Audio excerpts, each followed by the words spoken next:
APMEX is the proud sponsor of the Silver Picker YouTube channel. And Whatnot is the proud sponsor of today's video. Thank you both for your support. What the heck is wrong with this bill? Have you ever seen a bill like this one that looks, well, a little off? Well, whether you have or have not, you're going to want to watch this video because I'm going to be talking about errors and misprints that could be hiding in your wallet that are worth a heck of a lot more than their face value. Hello everybody, Silver Picker here, and in today's video I'm going to be talking about 5 different misprints and errors on US currency that could be hiding in your wallet and are worth a ton of money. And yes, before you keyboard warriors start clickety-clacketing away and saying that there are over 20 different categories of misprints and errors, I'm aware. We're gonna start with 5, deep dive into them, and if you guys like the video, I'll do more. So if your favorite error is not in this video, put it in the comments below and maybe I'll do a part 2. Or part 3 and 4, who knows. Now before we start our list, let's review what exactly is an error for all the newbies watching. It won't hurt for the veterans to review it as well.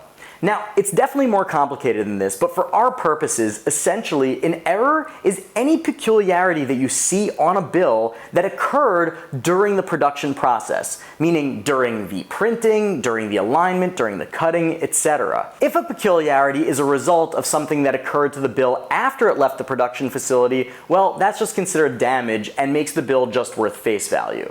So for all of you who thought you could drip a couple of strategically placed drops of green ink on a $1 bill and sell it for $100, well, nice try, Jack. Jack? People say that, right? Now, to our list. Starting with number 1, dubbed the king of errors. Well, actually, we shouldn't start with number 1 and the king of errors, because then you guys won't want to continue the video and you won't watch the video, you won't learn all this important information, and it'll hurt the YouTube algorithm, which every YouTuber needs.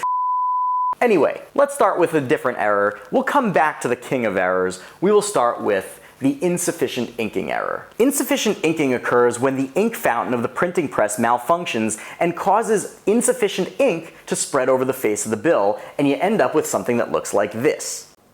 Typically, the more visually extreme or visually striking a misprint is, the more it's going to sell for. This $50 bill, for example, with roughly 30% of the ink missing, sold for a whopping $1,140 on Heritage auctions. While this $20 bill, which is a little bit less impressive, sold only for $168. Still not bad for a $20 bill that you pulled out of an ATM. The second error we're going to be talking about today is kind of like the opposite of the insufficient inking error, and it's when too much ink is added during the production process, and it causes what are called ink smears. Ink smears can show up as subtly as just small dots or lines or smears, or can be big blotches of ink that cover large portions of the bill. Major ink smears like this one sell for astronomical amounts of money. Want to guess what this one sold for? This one sold for $17,625. That is mind-blowing. That's enough to buy a jet ski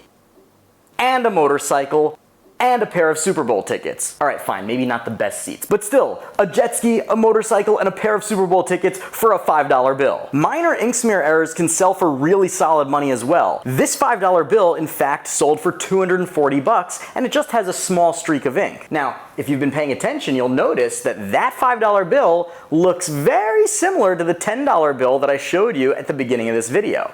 Now, if you think that this $10 bill is really cool and you would like to own it yourself, well, I'm going to tell you how you can get this exact bill that I'm holding in my hands for free, courtesy of the sponsor of today's video, Whatnot. Whatnot is the fastest growing live stream shopping app for collectibles and has recently started offering coins and currency. Unlike most online auction sites, all you get are a few static pictures and a lackluster description. But with Whatnot, you are part of the action. Let's say you want a better view of something. Let's say you didn't see a coin in a certain light. Well, you can ask the seller in the chat box in real time and get an answer, and he or she will show you exactly what you want to see. It is game-changing the way that they're doing this. In fact, I would say that this is going to become my main way of buying and selling coins online. I have actually decided to sell a large, well, fairly large part of my personal collection on a Whatnot auction later this month. That's right, August 2022, exact date to be determined. I will be selling a whole bunch of really cool stuff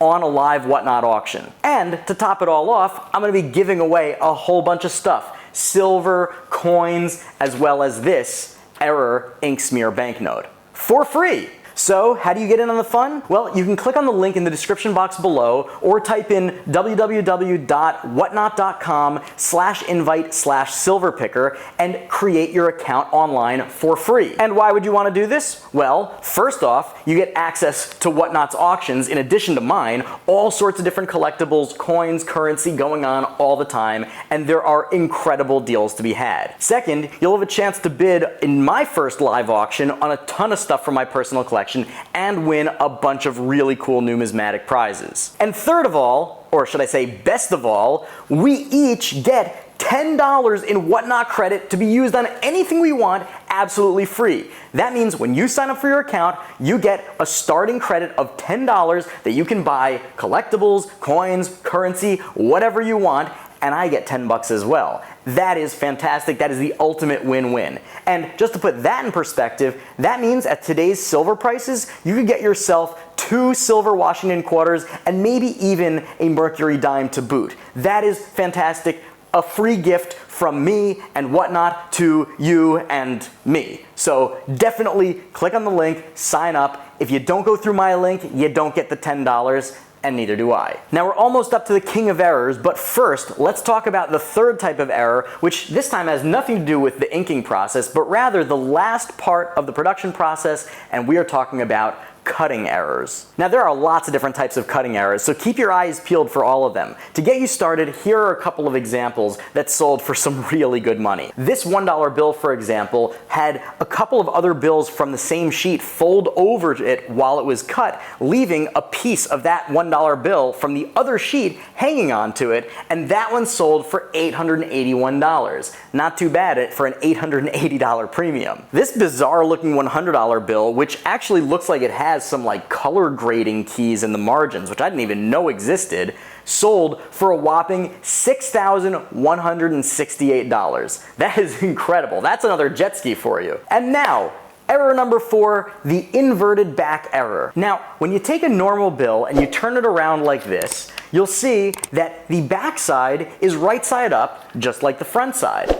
With the inverted back error, however, when you turn the bill around, instead of looking like this, it looks like this. Banknotes that were printed before 1985 have this extremely subtle change and is really hard to identify, especially when you're searching through a lot of different banknotes. However, due to some changes in the printing process, bills printed after 1985 look like this and show parts of other bills on the same sheet on the back side of the bill. And guess what? They're worth a bunch of money. This $20 bill sold for $1,200. And now, the moment you've all been waiting for, the ultimate error of collectible currency, the king of errors, also known as the double denomination error or the mule error. And what exactly is the double denomination error? Well, it's when a bill is printed with one denomination, say $10 on one side, and a different denomination, say $1, $5, $20, who knows, on the other side. It is an absolutely incredibly rare note, and the values reflect how freaking rare this actually is. This $20 bill, or should I say $10 bill? Well, let's combine it. This $30 bill sold at auction for,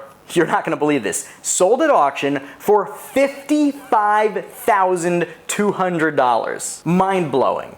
And this $11 bill sold for $57,500, even more. Now, if you learned anything from this video, I would say it's check your bills and make sure to check both sides. Anyway, I had so much fun making this video. Again, a huge thank you to Whatnot for sponsoring this video, and I am super excited to do my first Whatnot live auction later this month. So don't forget, sign up. Trust me, it'll be worth it. It will be worth your time to sign up for a free account and get $10 free in Whatnot credit to spend on my auction or any auction that you'd like. So anyway, keep your eyes peeled, keep checking your wallets, keep hunting for those bills out in the wild, and if you don't find one, at least you can still get this one for free at my live Whatnot auction. Anyway, I had so much fun making this video, and I've got a lot more awesome stuff coming down the pike, so until then, stay tuned, and Silverpicker out. A huge thank you to all of my wonderful patrons. You guys are amazing. If you're not yet a patron, unlike these bills, that's an error that can be fixed by clicking on the link below. Anyway, I can't wait to meet you personally in our private Discord server.